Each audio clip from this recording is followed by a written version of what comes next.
नमस्कार मित्रांनो, ठरलं तर मग या मालिकेच्या आजच्या भागांमध्ये एक जबरदस्त ट्विस्ट आपल्याला पाहायला मिळणार आहे। आता दामिनी वकीलने साक्षीची केस हातात घेतल्यानंतर साक्षी आणि तिची पहिलीच भेट होणार आहे।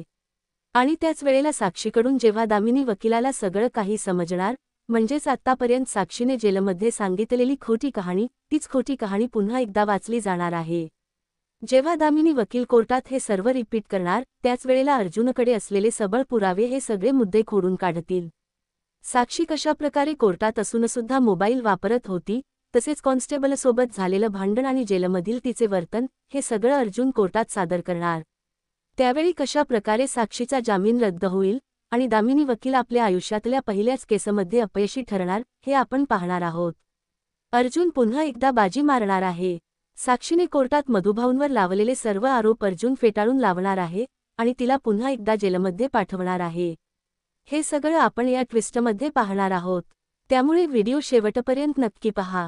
तर मित्रांनो, आतापर्यंतच्या भागांमध्ये आपण पाहिलं की सायलीने अगदी हुशारीने कीर्तन आणि इतर गोष्टींच्या माध्यमातून सुभेदार व किल्लेदार कुटुंबाला एकत्र आणलेलं असतं आणि जे कोणालाही जमलं नाही, ते अशक्य कार्य सायलीने शक्य करून दाखवलेलं असतं। सगळ्या कुटुंबाला तिने एकत्र आणलेलं असतं आणि प्रियाचा देखील स्वीकार त्यांनी केलेला असतो। यामुळे पूर्ण आजीला थोडं का होईना पण मनातून पटलेलं असतं की हे सगळं सायलीमुळे घडून आलंय। पूर्ण आजी तिला तशा प्रकारे थोडीफार माफी मागते आणि सांगते की तुझ्यामुळे सगळं घडून आलंय, परंतु तरीही तिच्या मनात एक अनोळखी भावना निर्माण होते। त्यामुळे अर्जुनला राग आलेला असतो आणि तो सायलीला समजावतो की किती तुम्ही यांच्यासाठी काहीच केलं ना, तरीही यांना काहीही फरक पडणार नाही। मिसेस सायली, मला ना या सगळ्याचा खूप राग आलेला आहे। तुम्ही हे जे सगळं काही वागताय ना, मला नाही आवडलं। तेव्हा सायली अर्जुनला समजावते की अर्जुन सर, पण तुम्हाला एक गोष्ट कळते का? मागे कसं झालं होतं, पूर्ण आजी कशाप्रकारे मला सून मानत नव्हत्या, परंतु अशीच पायरी सुरुवात असते। झाली होती ना, आपण असंच करून सुरुवात केली होती। हळूहळू पूर्ण आजीच्या मनात मी सुद्धा बसेल आणि तेही मला या घरातली एक व्यक्ती म्हणून मान्य करतील, माझा स्वीकार करतील। तेव्हा मात्र अर्जुन म्हणतो, मिसेस सायली, तुम्ही खरंच खूप भोळी आशा लावून ठेवलेल्या स्वतःला। परंतु अर्जुन हे सगळं समजावल्यावर सायली म्हणते, नाही अर्जुन सर, आपल्या या सगळ्या गोष्टींवर तर आपली दुनिया कायम आहे। काही झालं तरीही आपण हे सगळं असं शांत बसून सहन करू शकणार नाही। यासाठी मला प्रयत्न केलेच पाहिजेत आणि मला खरंच खूप आनंद झालाय, आपले दोन्ही कुटुंब आता एकत्र आली आहेत। रविराज सरांचा थोडाफार का होईना राग कमी झाला आहे आणि यामुळे तिला खूप बरं वाटलेलं असतं। आता इथे सायलीने अर्जुनला पूर्णपणे समजावलेलं असतं। अर्जुनही सायलीच्या बाजूनेच असतो आणि घरी आल्यानंतर मात्र रविराज हा त्याच गोष्टींचा विचार करत बसलेला असतो। आता प्रतिमा ही रविराजकडे बघते आणि तिला फार बरं वाटतं, कारण तिला मनातून कळून चुकलेलं असतं की रविराजला त्यांच्या चुकांची जाणीव झाली आहे आणि त्या चुकीची जाणीव ही सायलीनेच करून दिलेली आहे। म्हणून सायलीला लेक मानणारी आपली प्रतिमा मनातून खूप खुश झालेली असते। रविराजच्या डोळ्यात पाणी आलेलं असतं। रविराज हा प्रतिमेसमोर स्वतःचं कबूल करतो, प्रतिमा, खरंच मी आतापर्यंत खूप मोठी चूक केली होती। खरंच मी त्या बिचाऱ्या सायलीला किती चुकीचं समजत होतो। ती आजपर्यंत सगळ्या गोष्टी स्वतःसाठीच करते किंवा आपल्या मुलीला ती फसवते असं मला वाटत होतं, परंतु नाही ग, ती मुलगी खरंच फार वेगळी आहे। तुझ्या वेळेलाही मी तिला समजलो नव्हतो, तिला एक्सेप्ट केलं खरं, पण आता पुन्हा एकदा मी चुकलो। मी का समजू शकलो नाही की सायली खरंच खूप चांगली मुलगी आहे? अगं, एखाद्या मुलीला काय फरक पडला असता या घरामध्ये जर वादळ आलं असतं, दोन घरांमध्ये तंटा झाला असता, परंतु ही मुलगी चक्क स्वतः कीर्तन करून, जसं प्रभू श्रीराम वनवास भोगायला तयार झाले होते, तसाच वनवास भोगण्यासाठी ही पोरगी तयार झाली। आणि खरंच मला खूप अभिमान वाटतोय तिचा, म्हणजे आत्ताच्या या काळामध्ये आपलं कुटुंब एकत्र राहावं, आपण सगळेजण एकत्र राहावेत, यासाठी ही मुलगी स्वतःच्या संसाराचा त्याग करायला निघाली होती।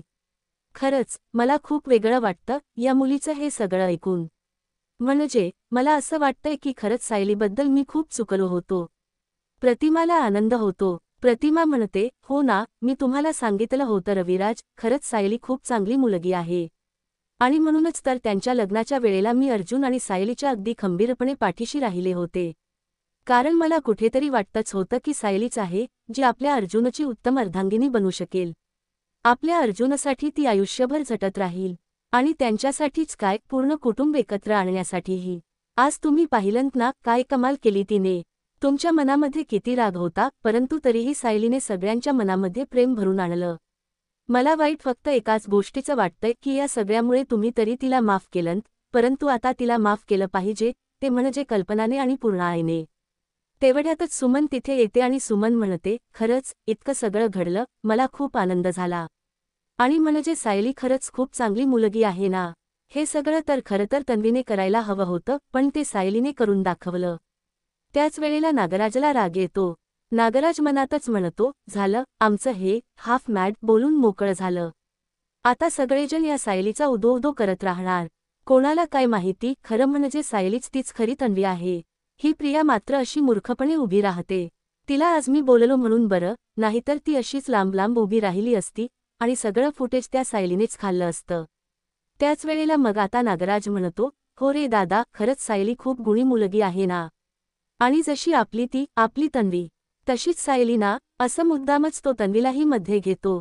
त्याच वेळेला आता रविराज देखील म्हणतो, हो, मलाही खरंच खूप खूप आनंद झालाय. आज सगळे क्लेश मिटलेत आणि रामनवमीच्या निमित्ताने सगळे एकत्र आलो आहोत. खूप बरं वाटतंय, असं रविराज बोलून दाखवतो. आणि त्यानंतर इथे प्रियाचा पसारा आवरण सुरू असतो. प्रियाची दगदग सुरू असते, कारण प्रियाला खूप राग आलेला असतो. सायली इतकं सगळं करायला कशाला गेली तडमडायला? मला वाटलं होतं की तिला तो किल्लेदार काही माफ करणार नाही. परंतु झालं तर वेगळंच, हा किल्लेदार तिला माफ करून बसला. आणि नेमकं काय घडणार, खरंच मला काहीच माहिती नाहीये. आता ही सायली सगळं घर डोक्यावर घेते की काय, अशी प्रियाला भीती वाटत असते. अश्विन तिकडे येतो आणि अश्विनही तिच्याकडे अगदी हसत बघत असतो. प्रियाला तो बघतो आणि ती म्हणते, काय झालं अश्विन, असं का बघतोयस तू? तेव्हा मग तो म्हणतो, अगं, खरंच आज खूप आनंद झाला ना सगळ्यांना. आज सगळं टेन्शन अगदी मिटून गेल्यासारखं वाटतंय. एकच टेन्शन होतं की घरातल्या सगळ्यांनी या लग्नाला मान्यता द्यावी. सगळ्यांनी दिली, परंतु रविराज काका बाकी होते. परंतु आज त्यानेही या सगळ्याला मान्यता दिली. मला खरंच खूप आनंद झालाय की काकांनी देखील या सगळ्याला सपोर्ट केलाय, आपल्या बरोबर आहेत ते. मला खरंच खूप बरं वाटतंय. आता ते सायली वहिनीने केलंय म्हणून मी तिचं काही जास्त कौतुक करणार नाही. कारण जे तिने केलं ते चांगलंच केलं. परंतु या सगळ्यामुळे फायदा आपल्यालाच झालाय ना. बघितलंच ना किती खुश होते सगळेजण. आणि साक्षात आता मला इतका आनंद झालाय सांगू तुला, आनंद बघून मला जास्त आनंद झालाय. असं सगळं त्या दोघांचं बोलणं सुरू असतं. तेव्हा मात्र प्रियाच्या मनात कुठेतरी राग असतोच. त्यावेळेला रविराजच्या डोक्यात एक कल्पना येते. रविराज आता प्रतिमाला बोलतो, प्रतिमा, मला असं वाटतं ना की सायलीने इतकं सगळं केलंय, तर आपणही तिच्यासाठी काहीतरी केलं पाहिजे ना गं. म्हणजे तिने आपल्या सगळ्या कुटुंबातली एवढी मोठी दरी कमी केली. सगळं काही व्यवस्थित सुरळीत केलं. आपल्या लेकीचा संसारही आता सुरळीत चालू आहे. अश्विनसारखा उत्तम मुलगा तिला मिळालाय. मग आपण एक काम करूया का? आपण सगळ्यांना, म्हणजे सायलीला तर ठीक आहे, परंतु सगळ्याच आपल्या सुभेदार कुटुंबाला जेवायला बोलावूया का? आणि त्याचवेळी मला सायलीचा, म्हणजेच सायली आणि त्याचप्रमाणे तन्वी, माझ्या दोघी लेकींचा पाहुणचार करायचा आहे. प्रतिमाला मात्र ही कल्पना खूप आवडते. आणि त्याचवेळी आता त्या दोघांनीही एक निर्णय घेतलेला असतो, ते म्हणजे सायलीला तिचं सगळ्यात मोठं गिफ्ट द्यायचं. म्हणजे पूर्ण सुभेदार कुटुंबाला तिला स्वीकारायला लावायचं. असं इथे आता रविराज आणि प्रतिमा दोघांचाही एक भाबडा प्रयत्न असतो. परंतु इथे प्रिया मात्र महिपत सारखं फोन करत असतो आणि पिडत असतो. तो म्हणतो, काय ग, तुला काही पत्ता लागलाय की नाही? मी या वकिलाशी बोलतोय, परंतु तिकडे त्या अर्जुन सुभेदारची काय हालचाल आहे, तुला कळतंय की नाही? तेव्हा मात्र इथे प्रिया वैतागते आणि म्हणते, तुम्ही बघितलंत ना वकील? मग उगीचच कशाला तुम्ही मला बोलून दाखवताय? कशाला या सगळ्या गोष्टी सारख्या? आणि तुम्ही इथे फोन कराल, कोणालाही डाऊट येऊ शकतो. त्यामुळे प्लीज तुम्ही आता इथे फोन करत जाऊ नका सारखे. असं ती बडबडते. आणि तेवढ्यातच समोरून अश्विन प्रिया असा आवाज देत येतो. म्हणजेच तन्वी असा आवाज देतो. त्याच वेळेला महिपतचा फोन पटकन ती कट करते. आणि महिपतही शांत होतो आणि म्हणतो, आलं की जर गुटरगू करणारं पाखरू आलं वाटतं, असं म्हणून तोही फोन ठेवून देतो. आता तो म्हणतो, हे बघ ग, मला ना खूप आनंद झालाय. मी बघ तुझ्यासाठी काय आणलं नी. तेव्हा मात्र ती बघायला जाते, तर त्यामध्ये आईस्क्रीम असतं. मनातल्या मनातच विचार करते, मला वाटलं होतं की या बावळटाने एखादा दागिना बिगिना आणलाय किंवा काहीतरी गिफ्ट आणलं असेल, आज सगळं धाड झालंय म्हणून. पण या बावळटाने मला आईस्क्रीम आणलं नी. ठीक आहे, जाऊ दे. असं म्हणून ती त्याच्याकडून पिशवी घेते आणि बाजूला गप्प बसून खात असते. तर इथे महिपत हा आता पुन्हा एकदा साक्षीसोबत बोलत असतो आणि साक्षीशी सगळ्या गोष्टी तो डिस्कस करत असतो. ती म्हणते, हे बघ, आता दामिनी वकील येणार, त्याच वेळेला सगळ्या गोष्टी आपण क्लिअर करूया. दामिनी वकील आलेली असते आणि कोर्टामध्ये जी हिअरिंग होणार आहे त्याबाबतीत तिला सगळं काही केसबद्दलची माहिती महिपत आणि साक्षीकडून काढून घ्यायची असते. म्हणून ती साक्षीला म्हणते, आता मला खरं सांग की नेमकं हे सगळं काय आहे. म्हणजे आता जे काही सांगशील ते सगळं खरोखर सांगायचंय. तू आतापर्यंत जे काही झालंय घडले कोर्टात मला ते सादर करावं लागेल. त्यामुळे तू जे काही बोलशील सांगशील त्यावरच आपली संपूर्ण केस डिपेंड असणार आहे. त्यामुळे तू आता मला जे काही आहे ते सगळं खरं सांग. त्याशिवाय आपल्या केसमध्ये आपण जिंकू शकणार नाही. आता साक्षी मात्र खूप घाबरलेली असते. ती मनात विचार करते की या दामिनी वकिलाला मी जर खरं सांगितलं तर ही काही माझी केस घेणार नाही. आणि ही जी वकील इतकी मोठी आहे तिने आतापर्यंत कुठलीच केस हरलेली नाहीये. अशा वकिलाला मी सगळं खरं सांगितलं तर चूक होईल आणि मी कधीही सुटू शकणार नाही. महिपत देखील तिला इशारा करून सांगतो, सांग. जे काही घडलंय तेवढंच सांग. म्हणजे खोटं सांग असा त्याच्या म्हणण्याचा अर्थ असतो. त्याच वेळेला साक्षी सांगायला सुरुवात करते. ती म्हणते, हे बघा काय आहे ना दामिनी मॅम, प्लीज माझी यामधून सुटका करा. मला ना यामध्ये खूप अडकवण्यात आलंय. मी खरंच काहीच केलेलं नाहीये, परंतु या कोर्टाच्या केसमध्ये मला अडकवण्यात आलंय, म्हणून माझी सुटका करा प्लीज. तेव्हा मग दामिनी म्हणते, हो, आता साक्षी तुम्हाला जे काही आहे ते सगळं खरं सांग. तेव्हा साक्षी तिला सांगायला सुरुवात करते आणि म्हणते, मॅडम, खरं तर हे सगळं त्या वात्सल्य आश्रमाच्या केसबद्दलच आहे. तेव्हा दामिनी म्हणते, मला ते सगळं माहिती आहे. आता तू जे काही कोर्टात घडलंय ते मला सांग आतापर्यंत. तेव्हा मग साक्षी म्हणते, हो, जेव्हा पवार वकिलांनी माझी केस घेतली होती तेव्हाही मी त्यांना हेच सांगितलं होतं की तो विलासचा जो खून आहे तो मी केलेला नव्हता, मुळीच नव्हता. विलासचा जो खून आहे तो मधुभाऊ म्हणजेच मधुकर पाटील जे आश्रमाचे मालक आहेत त्यांनीच केला होता. कारण ते जे मालक आहेत म्हणजेच मधुकर पाटील हे ते वात्सल्य अनाथ आश्रम विकायला तयार नव्हते आणि त्यामुळेच सगळ्या गोष्टी घडल्या. असं पुन्हा सगळा घडलेला खोटा बनाव ती सगळ्यांसमोर सादर करते आणि त्यामुळेच पुन्हा एकदा ती खोट्यात अडकते. दामिनी सगळं तिचं ऐकून घेते. ठरल्याप्रमाणे दुसऱ्या दिवशी सकाळी सायली बाहेर रांगोळी वगैरे काढून तुळशीपाशी दिवा लावून रूममध्ये येते. अर्जुन निघालेला असतो आणि पुढच्या केसची तयारी करतो. तेवढ्यात विमल येते आणि म्हणते, सायली ताई. अर्जुन दादा, जरा थांबा. अर्जुन म्हणतो, विमल, अगं काय झालं. तेव्हा ती म्हणते, हे बघा ना, आता ना एक माणूस आला होता कुरिअरवाला, हे नोटीस देऊन गेलाय. या नोटीसमध्ये जरा तुम्ही बघाल का प्लीज काय आहे ते.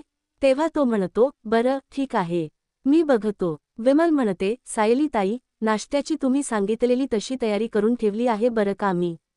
तेव्हा सायली म्हणते, हो विमल ताई, मी येतेच खाली, तुम्ही पुढे व्हा. त्याच वेळेला विमल म्हणते, बरं ठीक आहे, मी आहे खाली, आणि ती खाली निघून जाते.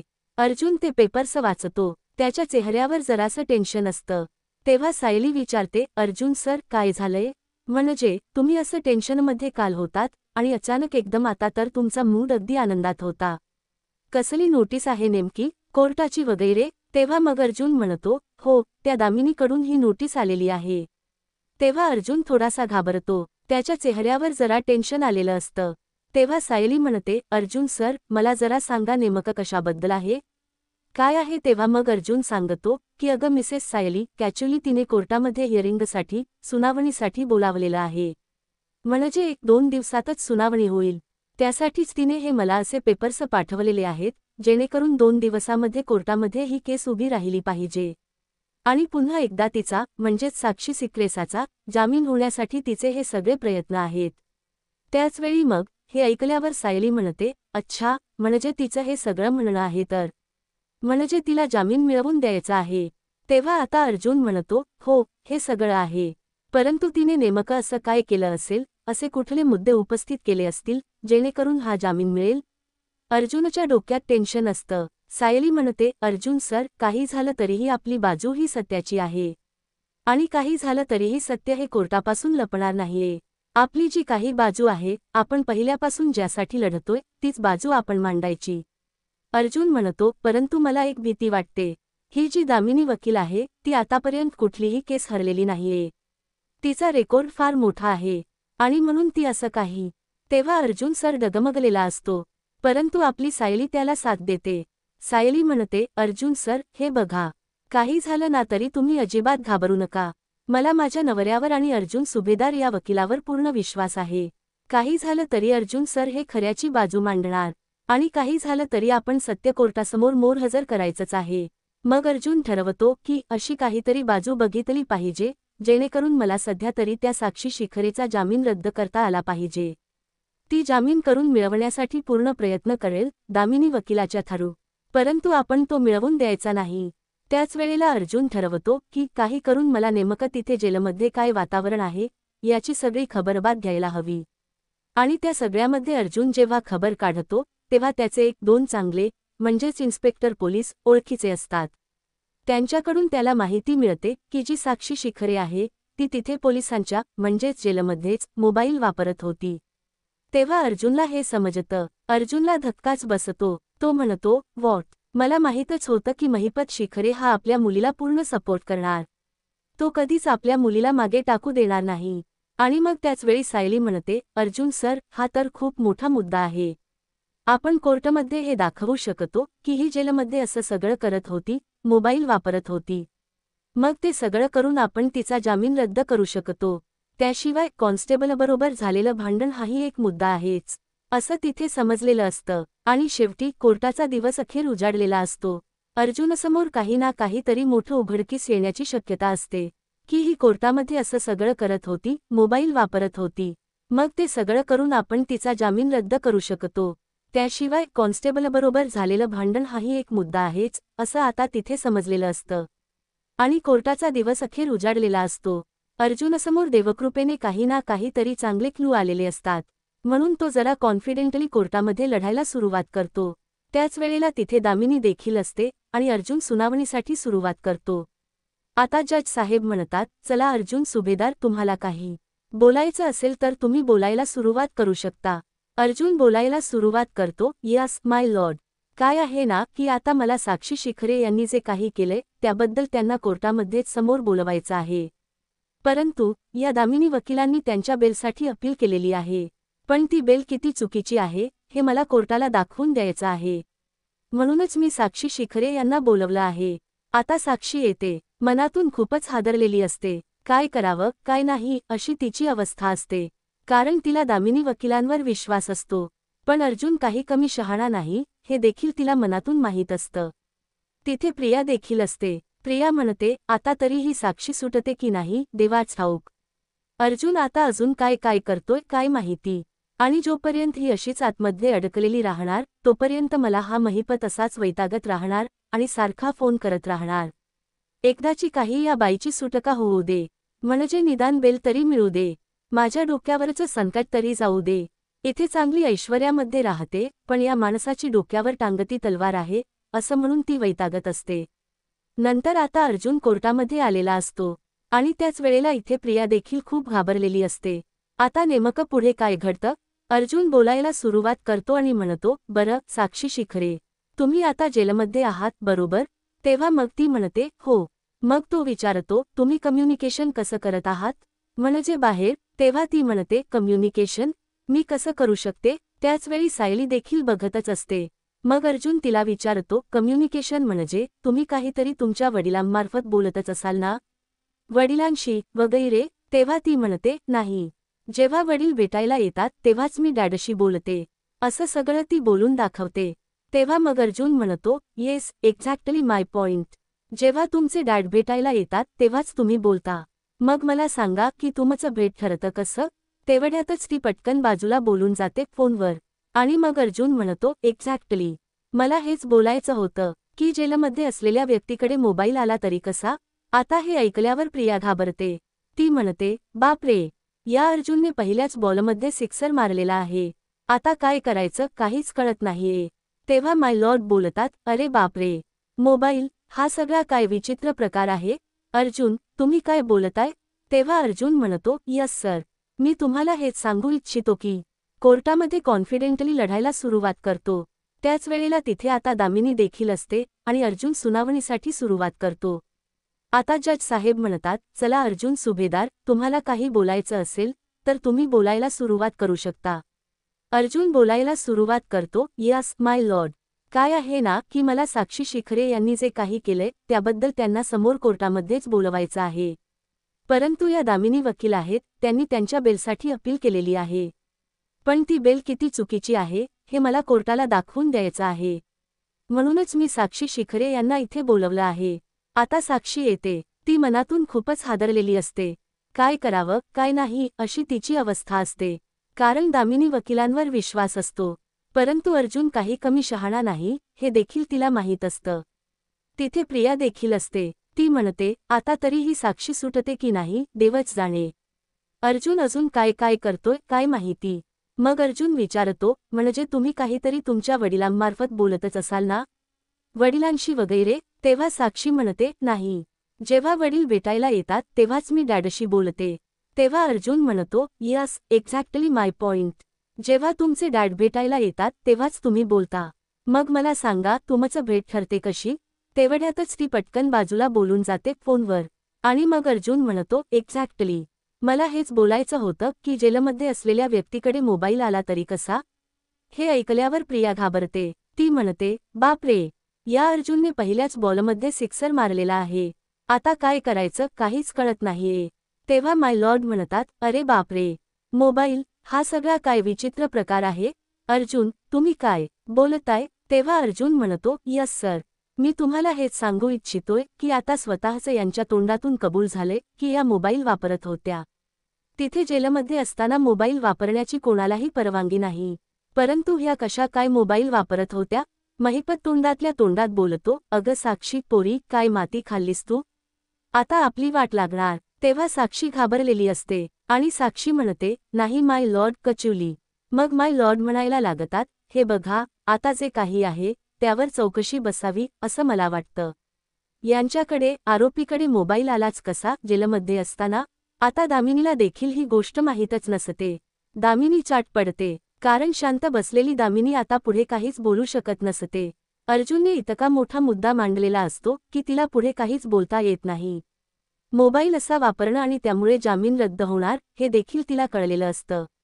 कारण इतकी मोठी गोष्ट साक्षीने तिच्यापासून लपवून ठेवली याचा तिला खूप मोठा राग आलेला असतो. काही झालं तरीही इतकी मोठी गोष्ट लपवलीस कशी असा विचार तिच्या डोक्यात येतो. काय करावं काय नाही तिला समजत नाही. आता साक्षी म्हणते, प्लीज मला जामीन मिळवून द्या. परंतु कोर्ट तो जामीन नाकारतो आणि ती म्हणते, दामिनी मॅडम प्लीज प्लीज काहीतरी करा. तेव्हा दामिनी ही तोंडावरच पडलेली असते. ती देखील चिडलेली असते आणि ती सरळ साक्षीला बोलते, इतका मोठा महत्त्वाचा मुद्दा तुम्ही माझ्यापासून कसा काय लपवून ठेवलात? महिपत चिडलेला असतो. पुन्हा एकदा त्याच्या मुलीची तिथून सुटका होऊ शकत नाही म्हणून त्याचा जळफळाट होत असतो. अर्जुन आता या एका मुद्द्यामुळे खूप जास्त सेफ झालेला असतो आणि सध्या तरी त्याला साक्षीला म्हणजेच मोकळं सोडता येत नसतं याचा त्याला आनंद झालेला असतो. शिवाय इथे कॉन्स्टेबल बरोबर जी काही तिची मारामारी झालेली असते तोही मुद्दा अर्जुनने कोर्टात मांडलेला असतो आणि या दोन मुद्द्यांमुळेच आता इथे साक्षीचा जामीन रद्द झालेला असतो. रिया पुन्हा घाबरलेली असते. महिपतचेही चांगलेच 12 वाजलेले असतात. आता सगळेच जण टेन्शनमध्ये असतात. काय करावं काय नाही कोणालाच काही कळत नाही. अर्जुनने आता दामिनीच्या या पहिल्या हिअरिंगला चांगलेच उत्तर दिलेले असते. आता पुढे नेमके काय काय घडणार? साक्षीची सगळी खोटारडी बाजू दामिनीसमोर कशाप्रकारे येणार आणि कशा पद्धतीने दामिनी अर्जुन आणि सायलीची साथ देणार हे पाहणे रंजकतेचे ठरणार आहे. अशाच मालिकांचे अपडेट्स जाणून घेण्यासाठी आजच आपल्या चॅनलला सबस्क्राईब नक्कीच करा. धन्यवाद.